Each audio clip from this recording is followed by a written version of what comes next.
The Signal Oil Program, The Whistler.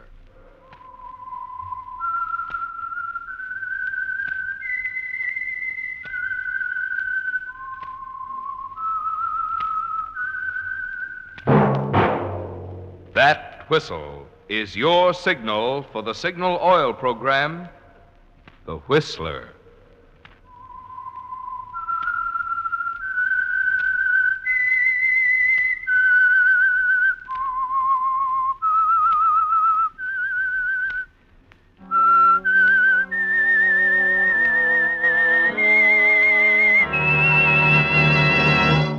I am the Whistler, and I know many things, for I walk by night.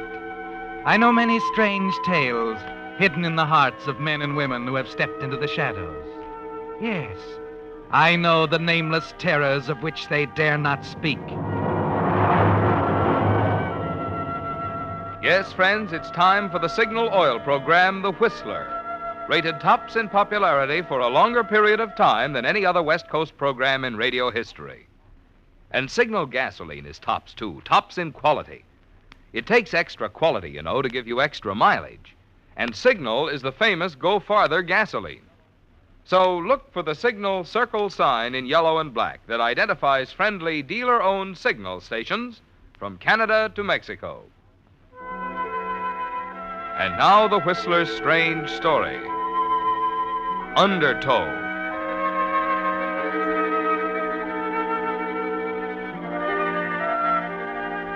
He had all summer in which to do nothing, and that's what he was doing.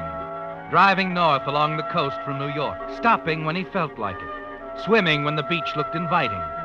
For above everything else, John Digby loved to swim, to trot down across the white beach to the blue Atlantic water, plunge through the long, lazy rollers, out 100 yards, a mile, with tireless strokes, content with the feeling that he belonged there, that the ocean was his home.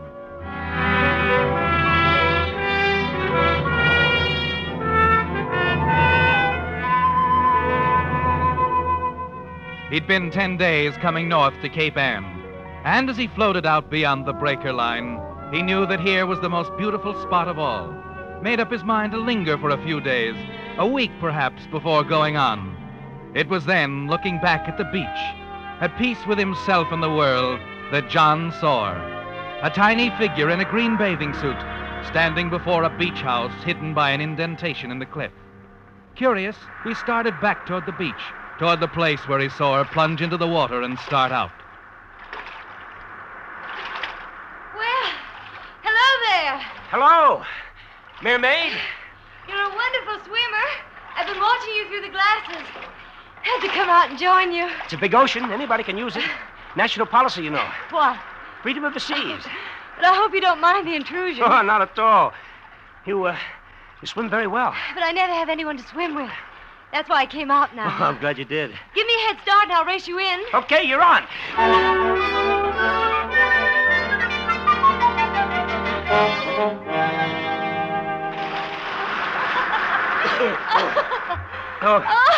I win. Yeah, nice going. Oh, I'm going to collapse right here in the sand and catch my breath. Oh, wasn't it glorious? Oh, nothing like it. I love to swim, always did, since I was a kid. You're from New York, aren't you? Yeah, I got my first taste of water off the East River docks. How'd you guess? The way you talk. And you're a denizen of the deep. Only what did you do with your long silver tail? Only wear it on Sundays. Say, do you live in that house around the bend? During the summer. Just where I'd want a house if I had my choice. Sand and water and no one around for miles. Gets lonely sometimes. Doesn't have to. Would you like a hot drink, coffee, or anything else? How about anything else? Well, if I remember correctly, we have a whole cabinet full of assorted anything else. You know how to mix it. Why don't you give me 15 minutes to get dressed?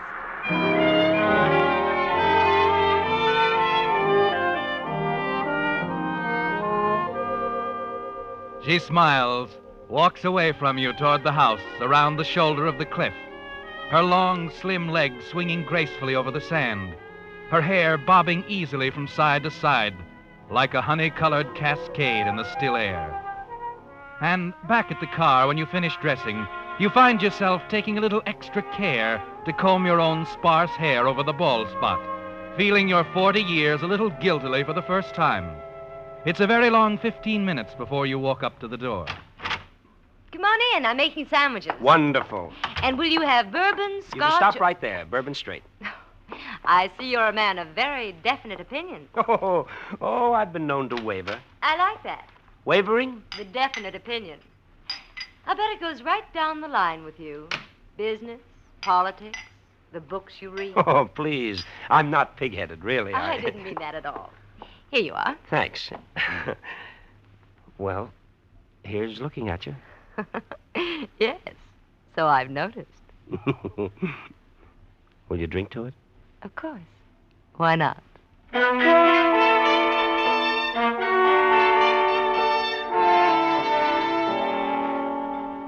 Well, the sandwiches were wonderful, and the anything else. You'll be back again tomorrow to swim. I think so. Will you let me start out with you? You were right a while ago. I have pretty set ideas about politics and business. Oh? Women, too. My name is John Digby. I'm stopping at the Gloucester Inn. I'm, not married. I'm Sandra Merivale. Mrs. Sandra Merivale. I see. You will make it tomorrow. Goodbye, Mrs. Merivale.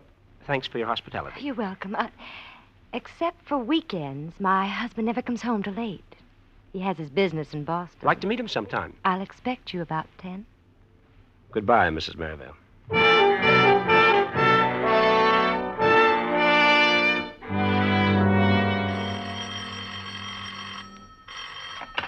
Hello? It's me. I thought it might be. I'm calling from the drugstore on Main Street. Yes? I'll park my car in the drive near the statue in 10 minutes. Do you always do that? What? Give a man the exact number of minutes to meet you? Suppose I'm not there in 10 minutes. You'll be there. You're making it difficult. I think I know what I'm doing. So do you. Yes. All right. I'll see you in 10 minutes.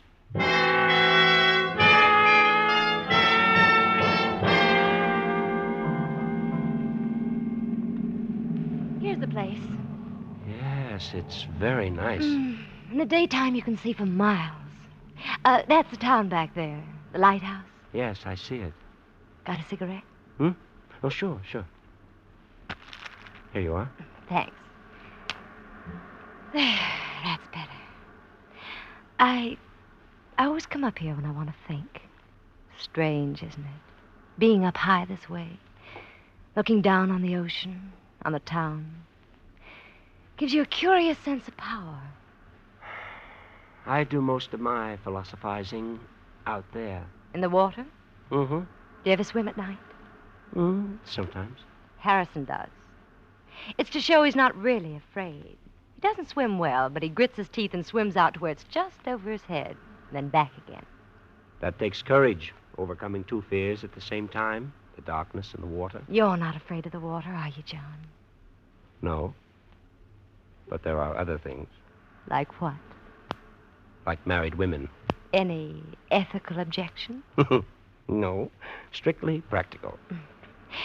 We're very much alike. Tell me more about yourself, John. My name is John Digby. I'm stopping at the Gloucester Inn until tomorrow. I'm not married. I'm 40 years old, about twice your age. I'm 25. Not quite young enough to be my daughter. Harrison's 50. Good for Harrison. Why didn't you ever marry, John? It's hard to say. Why did you? Check. John, Wait a minute. Look, Sandra. please, John. Oh, Why are you afraid of me? skip it, will you? Come on. Let's go back to the hotel.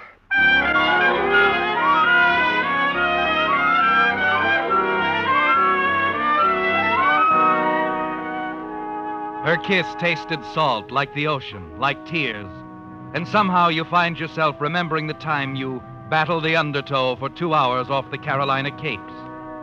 And during the week that follows, the feeling stays with you. Through the morning swims off the bright beach, the lunches with her, the afternoons lying in the warm sand, even with the final realization that You were so in love with her that you shut the future out of your mind. Something would have to be done, of course, but you hoped it would take care of itself when the time came. Then, when you drive up the following Monday, she comes out to the car in her bathing suit. Don't get out. Why not?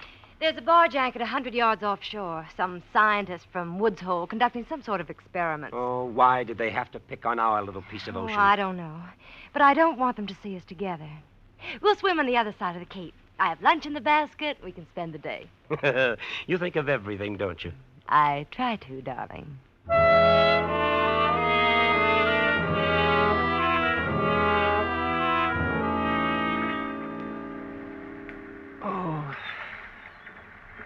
Oh, it's nice here. John, Yes? what are we going to do? Do? About us. Oh. You know, we can't hide away from people forever. All right, so we won't hide. We'll face it out. You can pack up some things and we'll start Oh, driving. he won't give me a divorce. I've talked to him before. We can make Reno in 5 days. 6 weeks after that, you're free. No. Why not? Harrison's made everything possible for me, John. Given me things I always dreamed of having someday. Everything except... Yes. Look, Angel, you've got to be sensible. You can't have your cake and eat it, too, you I know. can't give all those things up, John. I love you, believe me, but I can't give them up. You must think of a way, some way. You're smart. You know how to do things. All right, Sandra. Just give me a little time to think. He says he wants to close up the beach house and go back to the city. Why? I can't understand. He's become more interested in swimming lately. Goes all the way out to the barge, 100 yards. Boasts about it to his business friends. You mean he swims out at night alone? Yes. That could be dangerous. I've told him so, but he insists on showing off. I see. What do you see, John? Little girls shouldn't ask questions.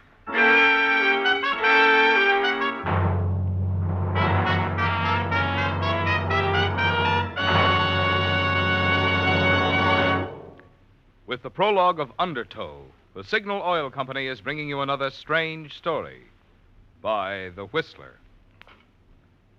This, you know, is the 5th consecutive year that Signal Oil Company has sponsored The Whistler. A long time for a radio program, yet short compared with the 17 years that Signal has served the West. And just as The Whistler has grown to be the West Coast's most popular mystery show, Signal has grown, too. Grown from a mere handful of stations in Southern California to almost 2,000 dealer-owned stations serving 6 western states from Canada to Mexico. Now, obviously, there must be good reasons why so many drivers have switched to Signal gasoline. And there are. One important factor, of course, is good mileage that has made Signal famous as the Go Farther gasoline. But equally important is the thing which makes such mileage possible. I mean the superior efficiency today's Signal gasoline gets from your motor, which naturally means superior performance for your car.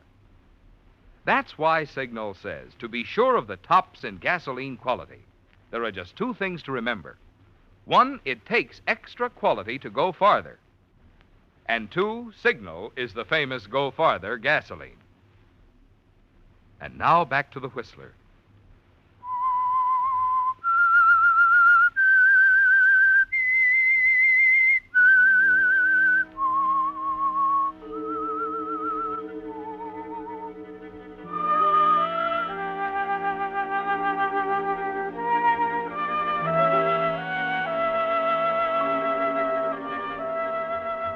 It's something out of a fantasy, John, like swimming underwater, with blurred shapes and shadows, your mind moving past everything except what you must do to have Sandra. 2 weeks ago, you'd have laughed at the kind of thoughts that have taken hold of you, because that was before you met her, before she'd come swimming out to you from the white beach shoreline of the cove at Cape Ann. But now the things she said come to you over and over. It's to show he's not really afraid. He swims all the way out to the barge, 100 yards, all alone. He boasts about it to his friends in the city. You shiver slightly, John, but then you tell yourself it's the only way, and you have to have her.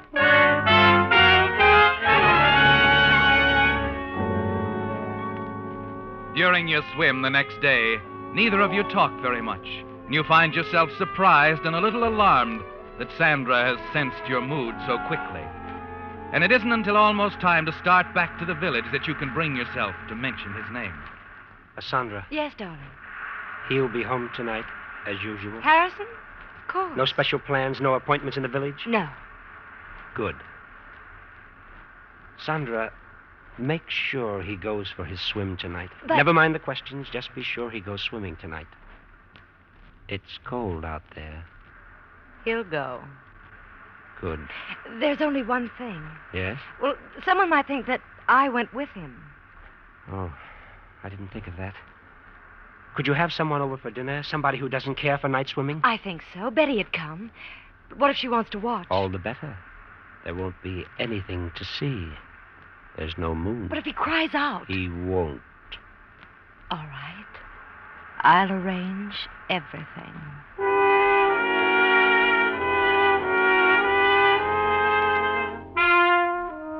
You start early, John. But even in the darkness, you have a little trouble finding the barge. It's necessary to swim out to sea a ways and get the house lights behind it. Then, clinging to the anchor chain and cables, you wait, stiff with the cold.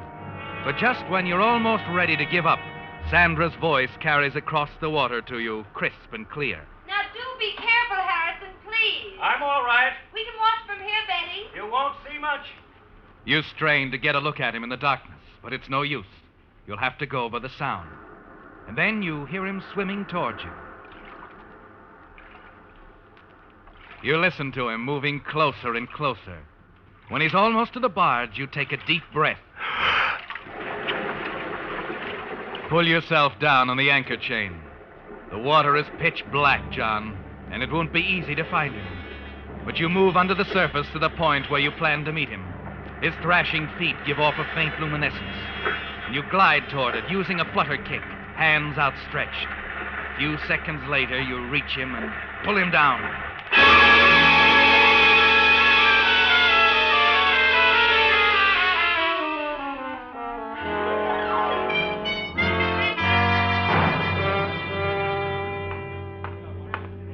Good morning, Mr. Digby. Good morning, clerk. Hope you slept well. Yes, thank you. Have you heard the terrible news? What news? Oh, of course you couldn't have. There's been another drowning, one of the regular summer residents. He was swimming off the dunes last night and evidently was pulled down by the Undertow. Oh, that's too bad. Who was it? Mr. Harrison Merivale. Very nice man. Only 50 years old. Well, accidents will happen. Mrs. Merivale and the guests were there. They saw him go in. Poor man. Never came back. Couldn't have been anything else. No. No, it couldn't have been anything else.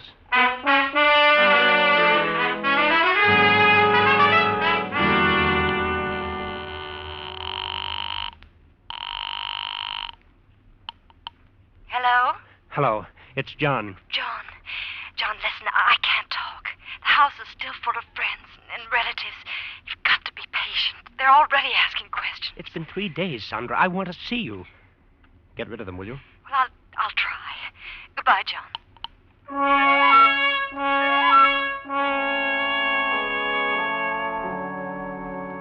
It isn't easy, is it, John? Waiting for a phone call that never comes. Finally, you can't stand it anymore, and you drive out by the dunes, run the car out of sight off the road, and walk until you're in sight of the house. If only you can see her, talk to her for a few minutes, you'll feel better. A half hour goes by, and then she comes out of the house in her bathing suit, starts toward the water. It's perfect, isn't it, John? You can swim out, too. Talk to her somewhere offshore. And then you stop, staring unbelievingly as a young man comes out, joining Sandra. As they move off to splash about in the surf, you edge toward the house. Still, empty. Not a sign of a mourning relative. There's a large clump of hydrangeas growing near an open window. You ease yourself in behind them, crouch down to wait and to listen. It isn't long. Oh, Clark, you simply must learn to swim. It's so much fun. And so dangerous. No thanks, darling. I'll keep my feet on the ground. But nothing would ever happen to you. You can bet on that, sweet. Now that we're out of sight of those nosy scientists on the barge, how about a little kiss? Oh, Clark. Clark, dear, let's be serious for a moment. What are we going to do? Well, we'll get married. But when? Oh, I can't get away before next week. How about Monday? I'd like to go sooner. There's a reason. What reason? I'd rather not say. Monday, my pet. No, how about some lunch? Ooh, the tramp. The little tramp.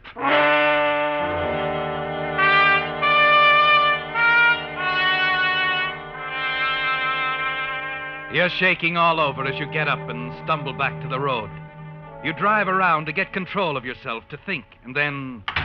John, you shouldn't have come here. Why not? No one's going to see me. Well, it's so soon after... That's what I want to talk to you about, Sandra. I don't want it to appear as if you were in a terrific rush to get married. Oh? I thought maybe I'd go back to New York tomorrow and get some work in until you can join me, say in about a month or so. Oh, that's a splendid idea, John. Then we can have a quiet wedding, go on a trip or something, and come back and settle down with nobody the wiser. John, you are thoughtful, dear. I thought you'd like it, Sandra. Only since I won't see you for so long, I'd like to take something back with me. A memory, sort of. Oh, sentimental. I guess I am, sort of. Anyway, I thought we could say goodbye in the same way we met. You know, swimming. Swimming? Mm-hmm. Let's go for a long swim, Sandra, way out. Then in the morning, heading back for New York, I'll remember you as you were that first time. My lovely mermaid. Give me time to change. My trunks are out in the car. I'll meet you in the water on the other side of the barge. I'll be there in 20 minutes.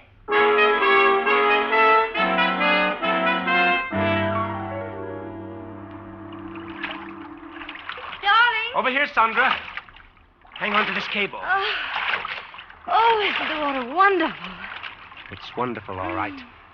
Just like the night you sent your husband out here for me to drown. John, I don't want to hear about it. This isn't about it, Sandra. This is about me, John Digby, the man you said you wanted to marry, remember? John, I don't know what... It's no use, Sandra.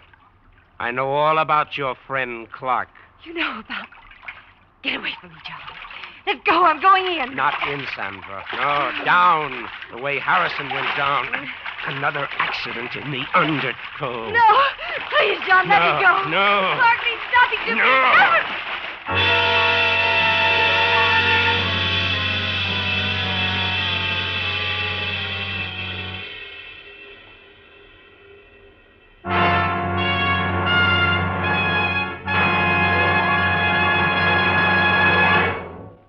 The Whistler will return in just a moment with the strange ending to tonight's story.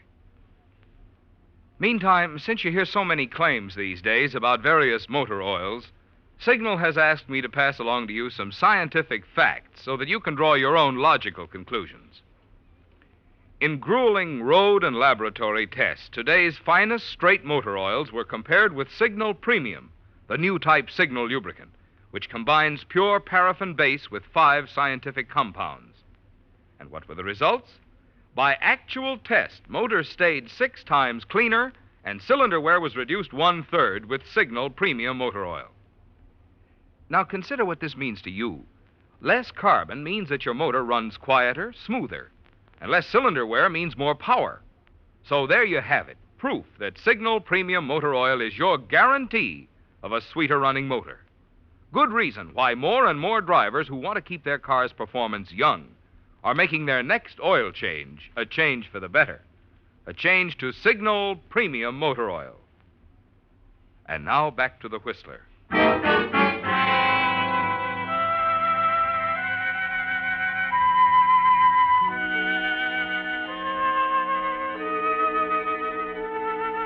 Two days later, it doesn't seem real, does it, John? As you drive on from Cape Ann north to the Maine beaches, as you fill your eyes with the beauty of the down east coastline. And as more long, lazy weeks pile up, it recedes farther and farther into your memory, and you can't believe that you committed 2 murders, that the Undertow pulled you out beyond your emotional depth for 5 horrible days. For Sandra's gone now, and you're as safe as on the day you dragged yourself out of the Undertow on the Carolina Capes. It's 2 days after you arrive back in New York that a man drops into your apartment, flashes a headquarters shield. I'm Lieutenant Patton, Mr. Digby. Oh? Well, what can I do for you, Lieutenant? I'd like you to drive downtown with me, if you will.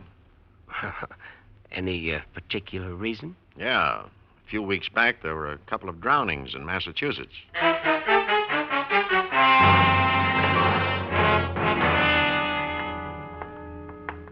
This way, please. Now, look here, Lieutenant. I insist on you tell me the reason for all of this. I don't know anything about... You'll know in a minute. Hello, Dr. Alderman. Yes, sir. This is Mr. Digby, Dr. Alderman. How do you do? How do you do? I'm an ichthyologist, Mr. Digby. Fish, you know. For the past year, I've been conducting some experiments from the Woods Hole base. You've heard of Woods Hole, of course, Digby? Well, yes, but what has Go that... on, Doctor. Very interesting experiments they were. During the war, the Navy discovered its underwater detection apparatus was picking up some curious impulses, vibrations, which we later discovered were made by fish, the sound of fish. I'd like to play you a recording we made. Now, wait a minute, Lieutenant. I haven't got time to sit It'll only around... take a moment, Digby. Got the turntable ready, Doctor? Yes, here we are. Now, our microphone is in about 50 feet of water, right over a bed of snapping shrimp. This is the way they sound. That noise is made by snapping their claws together. Now, here is a chorus of croakers. Our microphone is right over this school of fish. Here are some single fish.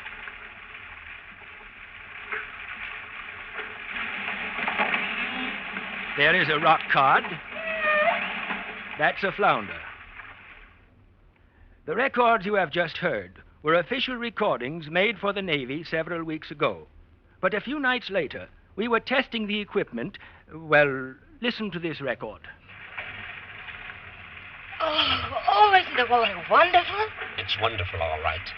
Just like the night you sent your husband out here for me to drown. John, I don't want to hear about it. This isn't about it, Sandra. This is about me, John Digby.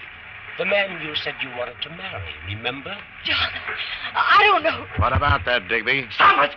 Stop it! Stop it! All right.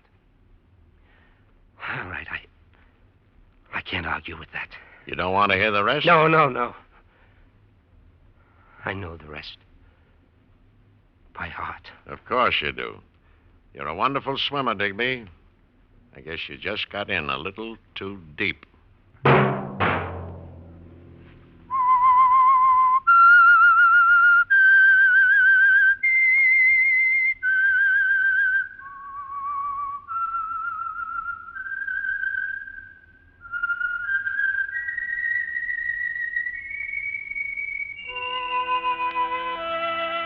Let that whistle be your signal for the Signal Oil program, The Whistler.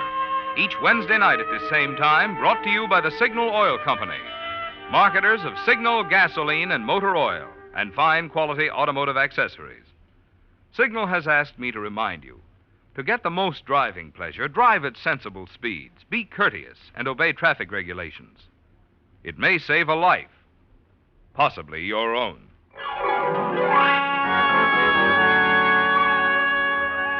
Featured in tonight's story were Doris Singleton and Wally Mayer. The sounds of fish used in tonight's script were actual undersea sounds recorded by University of California oceanographers at the Naval Research Laboratory, San Diego. The Whistler was produced by George W. Allen, with story by George and Gertrude Fass, and music by Wilbur Hatch, and was transmitted to our troops overseas by the Armed Forces Radio Service. Next Wednesday, for a full hour of mystery over most of these stations, tune in a half hour earlier. Enjoy The Saint, as well as The Whistler. This is Marvin Miller speaking. This is CBS, the Columbia Broadcasting System.